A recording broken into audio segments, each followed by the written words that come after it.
Shalom സഹോദരങ്ങളെ, Shabbat Shalom. ഇന്ന് ഞാൻ ക്രിസ്ത്യാനികളോട് മാത്രമല്ല സംസാരിക്കുന്നത്. എല്ലാ മതത്തിലും പെട്ട, എല്ലാ സമൂഹത്തിലും പെട്ട മനുഷ്യനായി പിറന്ന എല്ലാവരോടുമാണ് ഇന്ന് ഞാൻ സംസാരിക്കുന്നത്. ഇന്നത്തെ വിഷയം എന്താണെന്ന് വെച്ചാൽ, ഏക സത്യ ദൈവം അതാര് എന്നതാണ്.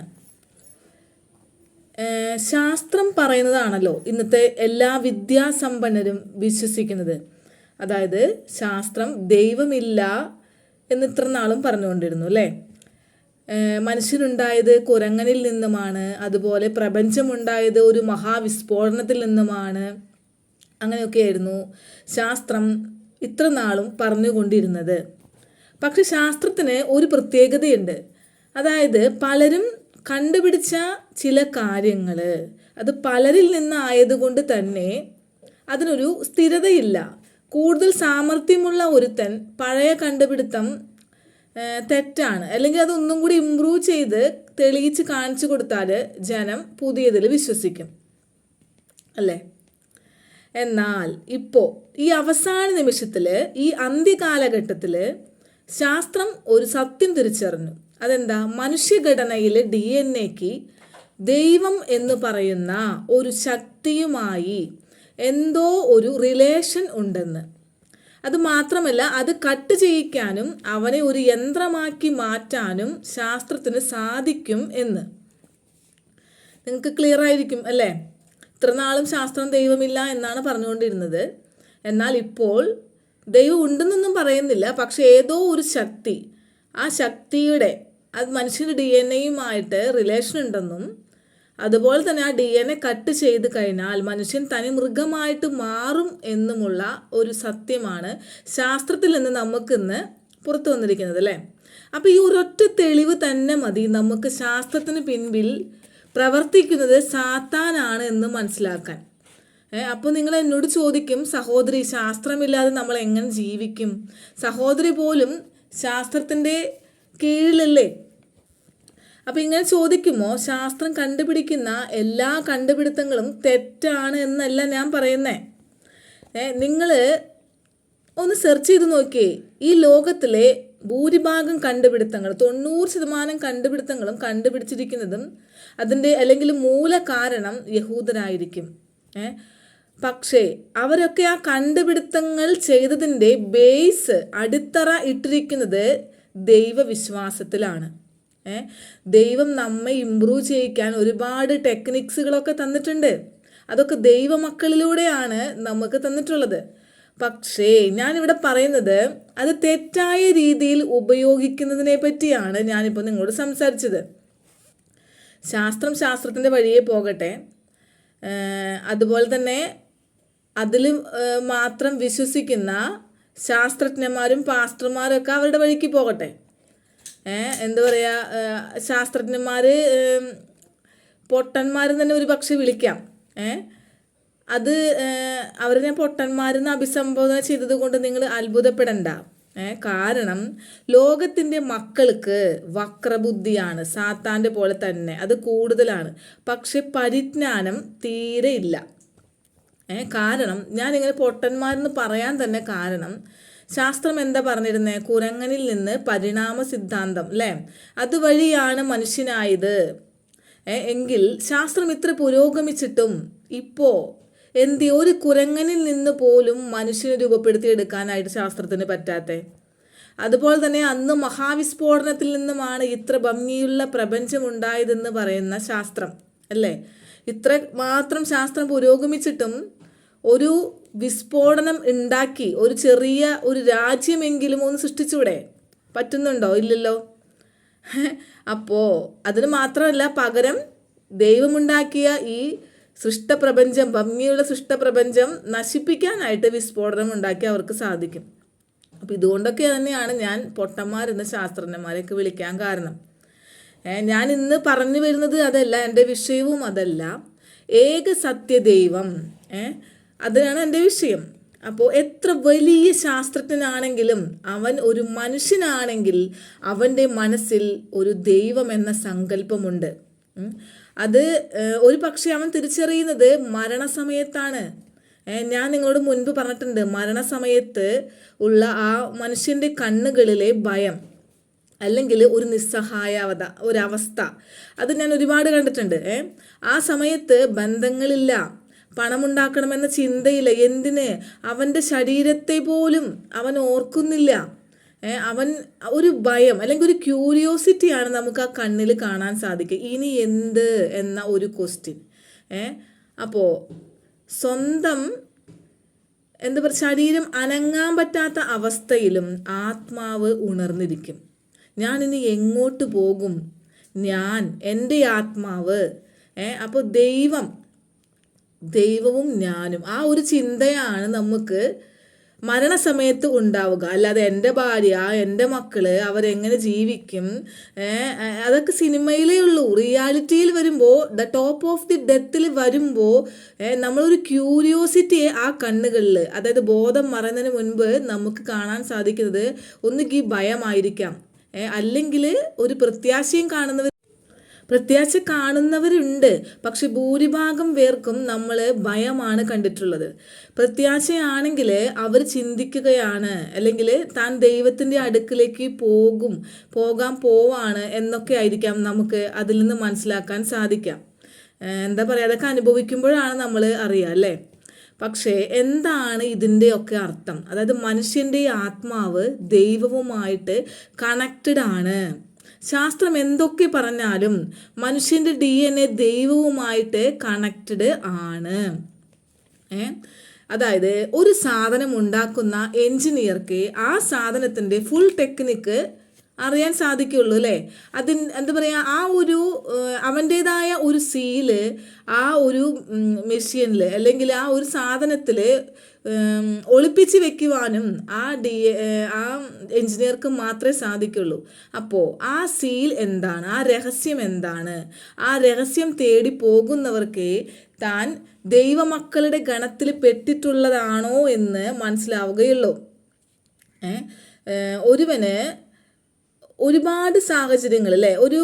അതായത് ഒരു മനുഷ്യൻ ജനിക്കുന്നത് ഒരു മതത്തിലായിരിക്കും, അല്ലേ? അവൻ ജീവിച്ചു വളരുന്ന സാഹചര്യങ്ങളിൽ എല്ലാവരെയും പോലെ അവൻ ആത്മീയത അന്വേഷിക്കും. ഭൂരിഭാഗവും തൻ്റെ മാതാപിതാക്കൾ ഏത് മതത്തിൽ വിശ്വസിക്കുന്നവരാണോ അപ്പോൾ അത് പ്രാക്ടീസ് ചെയ്യുന്നത് കൊണ്ട് അതിൽ തന്നെ ആയിരിക്കും വിശ്വസിക്കുക, അല്ലേ? ചിലർ മാത്രം സ്വന്തമായിട്ട് വളരുമ്പോൾ തെറ്റുപറ്റി എന്ന് തോന്നിയാൽ തിരുത്താൻ നോക്കും, അല്ലെങ്കിൽ യഥാർത്ഥ ദൈവം ആര് എന്ന് അന്വേഷിക്കും. അപ്പോൾ ഇതിൽ രണ്ടാമത് പറഞ്ഞ കൂട്ടരോടാണ് ഞാൻ ഇന്ന് സംസാരിക്കുന്നത്. യഥാർത്ഥ ഏക സത്യദൈവം ആര്, അല്ലെങ്കിൽ എൻ്റെ ദൈവം ആര് എന്ന് അന്വേഷിക്കുന്നവർക്ക്. എല്ലാവരും പറയൂലേ, എൻ്റെ ദൈവമാണ് യഥാർത്ഥ ദൈവം, എൻ്റെ ദൈവമാണ് യഥാർത്ഥ ദൈവം എന്ന്. ഏത് മതത്തിൽപ്പെട്ട ആളായാലും അങ്ങനെ വിശ്വസിക്കുകയും ചെയ്യും, അങ്ങനെ പറയുകയും ചെയ്യും. ഈ ലോകത്തിൽ 100 ദൈവങ്ങൾ നിലനിൽക്കുന്നത് കൊണ്ടും അതുപോലെ അവരെല്ലാം അത്ഭുതങ്ങൾ കാണിക്കുന്നത് കൊണ്ടും തന്നെ ഇന്ന് യഥാർത്ഥ ദൈവത്തെ കണ്ടെത്തുക എന്നത് ഒരു ടാസ്ക്കാണ്. ഇപ്പോഴാണെങ്കിൽ ആൾ ദൈവം കൂടി വന്നിട്ടുള്ള ഒരു കാലഘട്ടമാണ്, അല്ലേ? അപ്പം അതിൻ്റെ പുറകെ പോകാനും കുറേ മണ്ടന്മാരുണ്ട് കേട്ടോ. അപ്പോൾ യഥാർത്ഥത്തിൽ ഇതിനൊക്കെ എന്താ കാരണം? എന്തുകൊണ്ടാണ് ഈ ആൾ ദൈവങ്ങളുടെ പിന്നാലെയും അല്ലെങ്കിൽ 100 അത്ഭുതങ്ങൾ കാണിക്കുന്ന ദൈവങ്ങളുടെ പിന്നാലെയും മനുഷ്യർ പോവാൻ കാരണം എന്താണ്? ഒരൊറ്റ കാരണമേ ഉള്ളൂ. അതായത് കഷ്ടപ്പാട് വരുമ്പോൾ, അനുഗ്രഹം തേടി നടക്കുമ്പോൾ എവിടെ നിന്നാണ് അത് കിട്ടുന്നു, അപ്പോൾ അതിലേക്ക് ചായുന്നു. അടിസ്ഥാനം എന്താ? ഇപ്പോൾ അത്ഭുതങ്ങൾ സംഭവിക്കുന്നത്, അല്ലേ? കുറേ അത്ഭുതങ്ങൾ സംഭവിക്കുന്നു, ഇല്ലയെന്ന് ഞാൻ പറയില്ല. അപ്പം അതിൻ്റെയൊക്കെ അടിസ്ഥാനം എന്താ? അതാണ് യേശുവ പറഞ്ഞത്. എന്താണ്? അതായത് വിശ്വാസത്താൽ, നീ വിശ്വാസത്തോടു കൂടി ഈ മലയോട് കടലിൽ ചെന്ന് വീഴാൻ പറഞ്ഞാൽ അത് നിന്നെ അനുസരിക്കും, അങ്ങനെ സംഭവിക്കും എന്ന് യേശുവ പറഞ്ഞല്ലേ. അപ്പോൾ എന്താ? ഏത് അത്ഭുതത്തിൻ്റെയും ടെക്നിക്ക് ഇരിക്കുന്നത് ഈ വിശ്വാസത്തിലാണ്. അത് എന്താ പറയുക, പൂർണ്ണമായിട്ട് സംഭവിക്കുമെന്ന് വിശ്വസിച്ചാൽ അത് സംഭവിക്കുക തന്നെ ചെയ്യും. പക്ഷേ ആ വിശ്വാസം എവിടെ നിന്ന് വരുന്നു എന്ന് എപ്പോഴും നിങ്ങൾ ചിന്തിക്കണം, അല്ലെങ്കിൽ തെറ്റിപ്പോകാനിടയുണ്ട്. ഇപ്പോൾ ഉദാഹരണം തന്നെ പറയാം. കൃപാസനം, അല്ലേ? നിങ്ങൾ കേട്ടിട്ടുണ്ടാവും. അവിടെ പേപ്പറൊക്കെ തിന്ന് കഴിഞ്ഞിട്ടുണ്ടെങ്കിൽ അവരുടെ നോട്ടീസ് അത് വാങ്ങിച്ച് കഴിച്ചിട്ടുണ്ടെങ്കിൽ വയറുവേദന മാറും, അല്ലെങ്കിൽ അത്ഭുതങ്ങൾ സംഭവിക്കും എന്നൊക്കെ നിങ്ങൾ കേട്ടിട്ടുണ്ടല്ലേ. അപ്പോൾ ആ പേപ്പർ തിന്ന ചിലർക്ക് ചിലപ്പോൾ വേദന മാറിയിട്ടുണ്ടാവാം, അത്ഭുതങ്ങൾ സാധിച്ചിട്ടുണ്ടാവാം. അപ്പോൾ അതെന്താ, ആ പേപ്പർ ദൈവമായതുകൊണ്ടാണോ അങ്ങനെ സംഭവിക്കുന്നത്? അല്ലെങ്കിൽ ആ പേപ്പറിൽ എന്തെങ്കിലും ദൈവശക്തി ഉണ്ടോ? അതൊരു ടെക്നിക്ക് മാത്രമാണ്. എന്ത്, ആ പേപ്പർ വിറ്റഴിക്കാനുള്ള ഒരു ടെക്നിക്ക്. പക്ഷെ അതും വർക്കൗട്ട് ആകുന്നു. അപ്പോൾ എന്താ കാര്യം? വിശ്വാസം അതല്ലേ എല്ലാം എന്ന് പരസ്യത്തിൽ പറയുന്നത് കേട്ടിട്ടില്ലേ? അപ്പം അതുപോലെ തന്നെ, അതായത് വിശ്വാസത്തിൻ്റെ ഒരു അടിസ്ഥാനത്തിലാണ് എല്ലാം ഇരിക്കുന്നത്. പക്ഷേ എന്ത് വിശ്വാസം, എന്തിൽ നിന്ന് വരുന്ന വിശ്വാസം, അതിലാണ് പോയിന്റ് കിടക്കുന്നത്. അതായത് ഞാൻ നിങ്ങളോട് ചോദിക്കുകയാണ്, നിങ്ങൾ ആത്മീയ വളർച്ച ആഗ്രഹിക്കുന്നവരാണോ? ശരീരത്തിന് വേണ്ടി മാത്രമല്ല, ആത്മാവിനും കൂടി ഫുഡ് കൊടുക്കണം എന്ന് ചിന്തിക്കുന്നവരാണോ? എങ്കിൽ വാ, തിരിച്ചു വാ മക്കളെ. അതായത് യാതൊരു മനുഷ്യനിലും മനുഷ്യ സൃഷ്ടിയിലും വിശ്വസിക്കാതെ പ്യുവറായിട്ട് നിങ്ങളുടെ ആത്മാവ് സാക്ഷാൽ ദൈവത്തിലേക്ക്, ഏക സത്യദൈവം, ത്രിയേകനല്ല, ഫോറേകനല്ല, ഫൈവേകനല്ല, ഏക സത്യദൈവത്തിലേക്ക് നിങ്ങൾ തിരിച്ചുവായോ? അത്ഭുതങ്ങൾ കാണിക്കാൻ കുറേ ദൈവങ്ങളുണ്ടാവും, അതൊക്കെ സാത്താനാണ്. ഞാൻ പലവട്ടം പറഞ്ഞിട്ടുണ്ട് അല്ലേ? അതാ ഞാൻ പറഞ്ഞ വിശ്വാസം അത് ഏതിൽ നിന്ന് വരുന്നു എന്ന് നിങ്ങൾ തന്നെ നിങ്ങളുടെ ആത്മശോധന ചെയ്യണം. അപ്പോൾ എങ്ങനെ ഏകസത്യ ദൈവത്തെ കണ്ടുപിടിക്കും? അത് ആരാണ്? അപ്പോൾ ഈ ടാസ്ക്, അതായത് ഇത് വിശ്വസിക്കണമെങ്കിൽ ഇവിടെയും ഒന്ന് തിരിച്ചറിയേണ്ട ആവശ്യമുണ്ട്. അതായത് ഇപ്പോൾ കൂടുതൽ പേര് ആ ദൈവത്തിൽ വിശ്വസിക്കുന്നു എന്നതിനാലോ, അല്ലെങ്കിൽ കൂടുതൽ അത്ഭുതങ്ങൾ ആ ദൈവത്തിൽ നിന്ന് ലഭിക്കുന്നു എന്നതിനാലോ ആയിരിക്കരുത് നിങ്ങളുടെ അന്വേഷണം. അപ്പോൾ തെറ്റിപ്പോവും. നമുക്ക് വേണ്ടത് ജീവനുള്ള ദൈവത്തെയാണ്. അത് ഫീൽ ചെയ്യണം. അല്ലാതെ ജീവനില്ലാത്ത കല്ലും മണ്ണും ഒക്കെയുള്ള എന്താ പറയുക, എന്തിന്, ജീവനുള്ള മനുഷ്യരൂപവും അല്ല. നമുക്ക് വേണ്ടത് ജീവനുള്ള ദൈവം, നമ്മെ ഉണ്ടാക്കിയ നമ്മുടെ യഥാർത്ഥ എൻജിനീയർ, നമ്മുടെ ആത്മാവ് കണക്റ്റ് ആയിരിക്കുന്ന മദർ വയർ എന്നൊക്കെ പറയാം അല്ലേ, മദർ ബോർഡ്. അപ്പോൾ കറക്റ്റായി നമ്മുടെ ആ ഒരു വയർ കണക്ട് ചെയ്യണമെങ്കിൽ ആ കണക്ഷൻ യഥാർത്ഥ മദർ ബോർഡിൽ കൊണ്ട് കണക്ട് ചെയ്യണം എങ്കിൽ നമുക്ക് യഥാർത്ഥ ദൈവത്തെ തന്നെ കണ്ടെത്തണം. അല്ലെങ്കിൽ എന്താ സംഭവിക്കുക? തെറ്റായി കണക്ട് ചെയ്താൽ ഭൂം ഒക്കെ കൂടി കത്തിപ്പോകും അല്ലേ? തീർന്നു, അതോടുകൂടി ഒക്കെ എല്ലാം കഴിഞ്ഞു അല്ലേ? ഒന്നും കൂടി ക്ലിയർ ആക്കി തരാം. അതായത് മരണശേഷം നാം വിശ്വസിക്കുന്ന ദൈവം തെറ്റിപ്പോയി എന്ന് തിരിച്ചറിഞ്ഞാൽ എന്ത് കാര്യമുണ്ട്?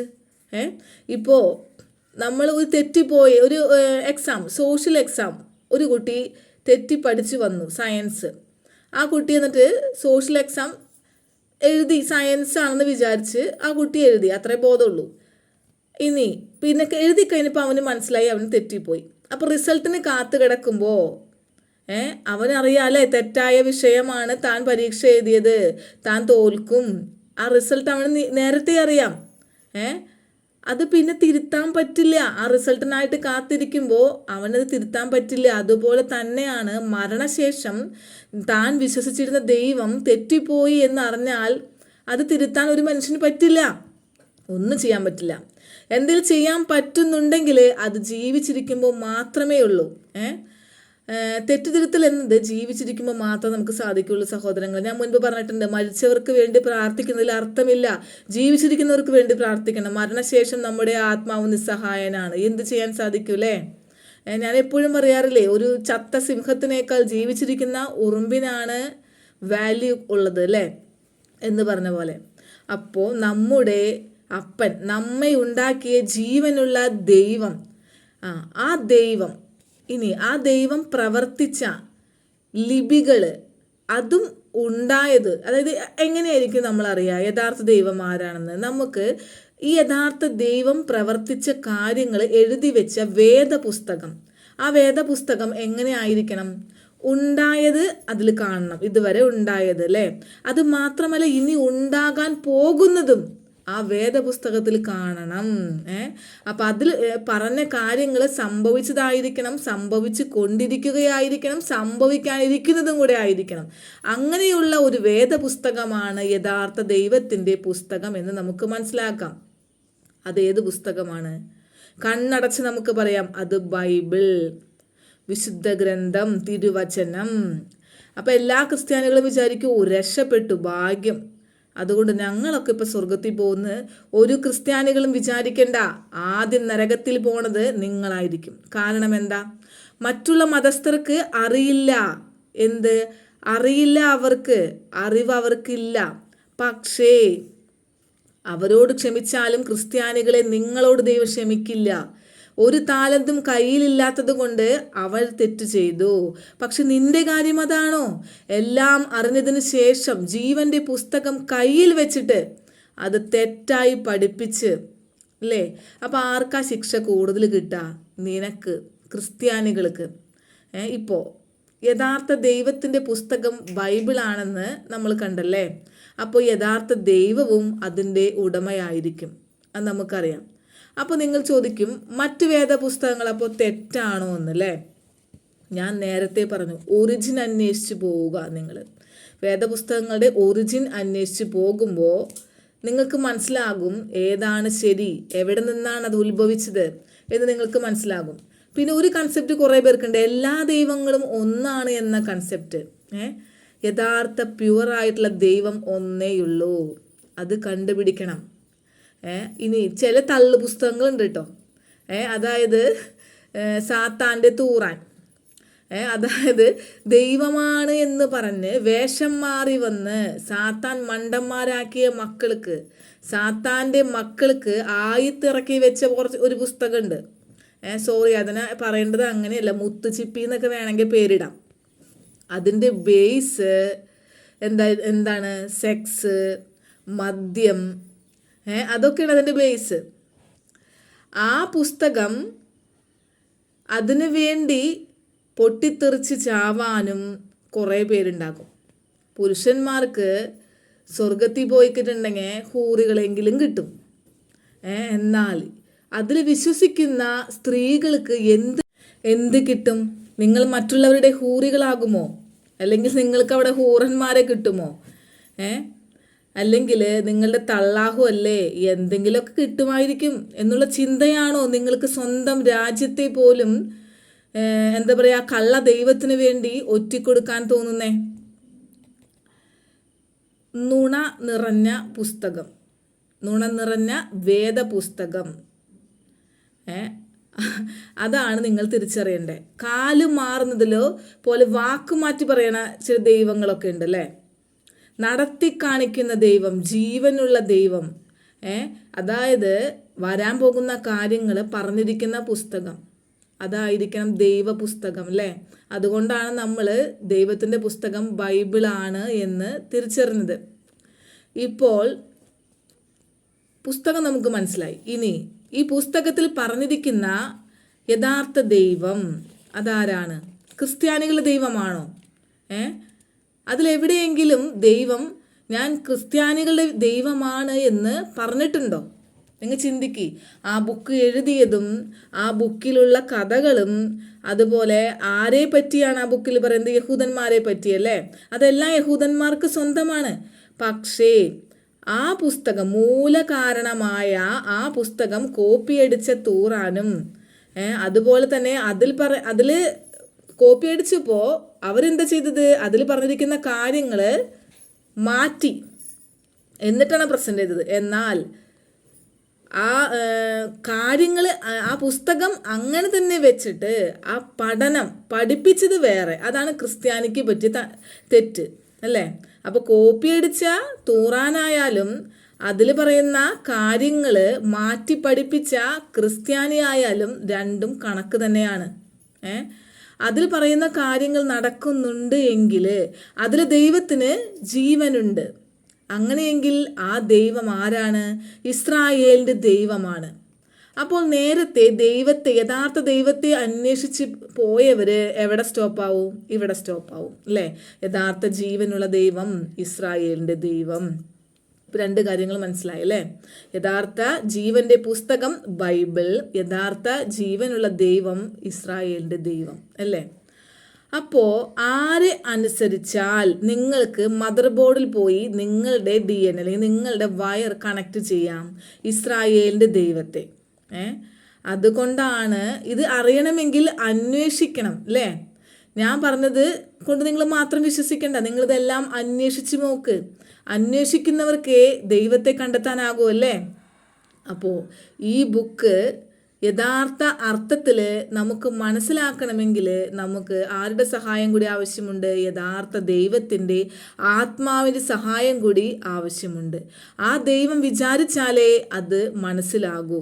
അല്ലാതെ മനുഷ്യരായ ഒരാൾക്കും നിങ്ങളെ ദൈവവുമായിട്ട് കണക്ട് ചെയ്യാൻ പറ്റില്ല. ആ വഴിക്ക് ടേൺ ചെയ്യിക്കാൻ പറ്റും, നിങ്ങളെ സഹായിക്കാൻ പറ്റും.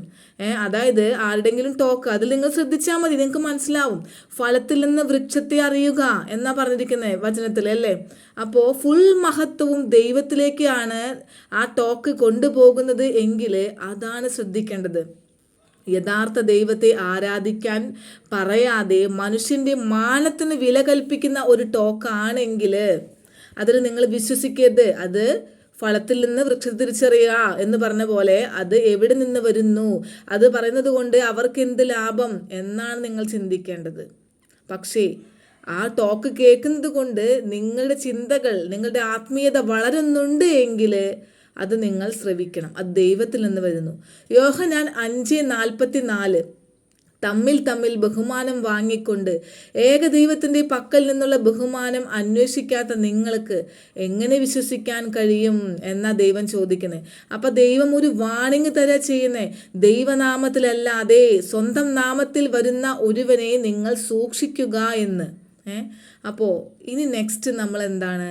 നാം ദൈവത്തെ കണ്ടു, ദൈവ പുസ്തകം കണ്ടു അല്ലേ? ഇനി നമ്മൾ ദൈവമക്കളാണോ, ദൈവമക്കളിൽ നമ്മൾ പെട്ടവരാണോ, അതെങ്ങനെ അറിയാം? അപ്പോൾ അതിൽ ഒന്നാമത്തെ കാര്യം അതെങ്ങനെയാ? ഞാൻ ഓരോന്ന് പറയുമ്പോൾ നിങ്ങൾ തന്നെ നിങ്ങളെ പറ്റി ചിന്തിക്കുക. അതായത് അറിയാതെ പോലും അഭിനയിക്കരുത്. നിങ്ങൾ എന്താകുന്നുവോ അത് പ്രതിഫലിപ്പിക്കാൻ നിങ്ങൾക്ക് പറ്റുന്നുണ്ടോ? നിങ്ങൾ ചിന്തിക്കേ. പറ്റുന്നുണ്ടെങ്കിൽ ദൈവമക്കളാണ്. അല്ലെങ്കിൽ മറ്റുള്ളവർ എന്ത് വിചാരിക്കും എന്ന് വിചാരിച്ചിട്ട് അത് നല്ല പിള്ള ചമണി നടക്കുന്നവരാണോ നിങ്ങൾ? ഇനി അതാണ് ഒന്നാമത്തെ കേട്ടാ. നിങ്ങൾ ചിന്തിക്കണം, മറ്റുള്ളവർ എന്ത് വിചാരിക്കും എന്ന് വിചാരിച്ച് നിങ്ങളുടെ ഉള്ളിലുള്ളത് പലതും പുറത്ത് കാണിക്കാതെ നിങ്ങൾ അറിയാതെ പോലും അഭിനയിച്ച് ജീവിക്കുന്ന ഒരു ക്രിസ്ത്യാനിയാണോ നിങ്ങളെങ്കിൽ നിങ്ങൾ ദൈവ പൈതലല്ല. ഇനി അടുത്തത്, എപ്പോഴും എന്നെ ദൈവം കാണുന്നുണ്ട് എന്ന ചിന്ത നിങ്ങൾക്കുണ്ടോ? എപ്പോഴും ദൈവത്തെ ഒരു ഫ്രണ്ടിനെ പോലെ, അപ്പനെ പോലെ സംസാരിച്ചു കൊണ്ട് നടക്കാൻ നിങ്ങൾക്ക് പറ്റുന്നുണ്ടോ? സുഖത്തിലും ദുഃഖത്തിലും ദൈവത്തെ സ്തുതിക്കാൻ നിങ്ങൾക്ക് പറ്റുന്നുണ്ടോ? എല്ലാത്തിലും വലുത് എന്താ പറയുക, അത് സ്വന്തം കെട്ടിയോനായാലും അമ്മയായാലും മക്കളായാലും ആരായാലും എല്ലാത്തിലും വലുത് നിനക്ക് ദൈവമാണോ? നീ ചിന്തിക്കുക. സ്വന്തം ശരീരത്തെക്കാളും വലുത് ദൈവമാണോ എന്ന് ചിന്തിക്കുക. ഇതൊക്കെ ഓരോരുത്തരും സ്വന്തമായിട്ട് ചോദിക്കേണ്ട ചോദ്യമാണ്.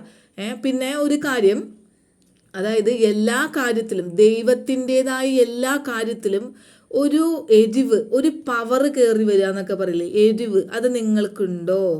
ദൈവവുമായി ബന്ധപ്പെട്ട കാര്യങ്ങൾ നമ്മൾക്ക് പ്രവർത്തിക്കാൻ പറ്റാതാകുമ്പോൾ അല്ലെങ്കിൽ വേറൊരാൾ അതിനെപ്പറ്റി പറയുമ്പോൾ നമുക്ക് വരുന്ന ആ ഒരു എരിവ്, അല്ലെങ്കിൽ നമ്മുടെ സ്വന്തം അപ്പനെ കുറ്റം പറയുമ്പോൾ നമുക്ക് വരുന്ന ആ ഒരു എരിവ്, അത് നിങ്ങൾക്കുണ്ടോ? അപ്പോൾ ഈ ചോദ്യങ്ങളൊക്കെ നിങ്ങളോട് തന്നെ ചോദിക്കണം, ആത്മാർത്ഥമായി ചോദിക്കണം കേട്ടോ. അല്ലെങ്കിൽ ഒറ്റ നോട്ടത്തിൽ ചോദിക്കുമ്പോൾ നിങ്ങൾക്ക് യെസ് എന്ന് തോന്നാം.